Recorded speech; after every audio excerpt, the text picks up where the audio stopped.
மேலேருந்து ஒரு ஆப்ஜெக்ட் வந்து கீழே விழுதுன்னு வச்சுக்கோங்களேன். அப்போ கீழே விழுகும்போது எனக்கு வந்து அந்த இடத்துல எவ்வளோ வெலாசிட்டி இருந்திருக்கணும் அப்படிங்கிறது b² - u² = 2as அதை நம்ம வந்து போட்டு சால்வ் பண்ணோம்னு வச்சுக்கோங்களேன். எனக்கு என்ன வந்துருக்கணும், v = √2gh எனக்கு வந்து வந்துருக்கணும்.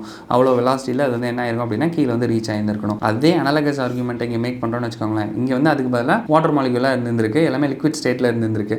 அப்போ லிக்விட் ஸ்டேட்டில் இருக்கும்போது எனக்கு வந்து மேலே இருந்து அது வந்து கீழே வந்து வெளியிலேருந்து ஓப்பன் பண்ணோன்னே இந்த வெலாசிட்டி வந்து கீழே வந்து எனக்கு வந்து என்ன ஆயிருந்திருக்கு அப்படின்னா இதில் இருக்கப்போ பொட்டன்ஷியல் எனர்ஜி ஸ்டோர் ஆனது கைனடிக் எனர்ஜியாக மாறி இருக்கு. அப்போ இது எப்படி நம்ம கன்சிடர் பண்ண முடியும் அப்படின்னா லிக்விட் எலமெண்ட்டை எடுத்துகிட்டு போய் மேலே உள்ளே போய் போடுறதுக்கு எனக்கு எவ்வளோ எனர்ஜி தேவைப்பட்டிருக்குமோ அந்த எனர்ஜி தானே வெளில வந்து வந்துருக்கணும். கரெக்ட். அப்போ இங்கேருந்து மேலே அந்த வாட்டர் எலமெண்ட்டை மேலே எடுத்துகிட்டு போனோம் அப்படின்னா இங்கே எவ்வளோ வெலாசிட்டி நான் கொடுத்துருந்தா அந்த ஹைட்டு போயிருந்துருக்கணுமோ அதே வெலாசிட்டி தானே அது கீழே வரும்போது எனக்கு வந்து கிடச்சிருந்துருக்கணும். அப்போ இந்த வெலாசிட்டி வந்து எதுக்கு வந்து ஈக்குவலாக இருந்திருக்கணும், √2gh வந்து ஈக்குவலாக இருந்திருக்கணும் அப்படிங்கிறத என்னோட அசம்ஷன்.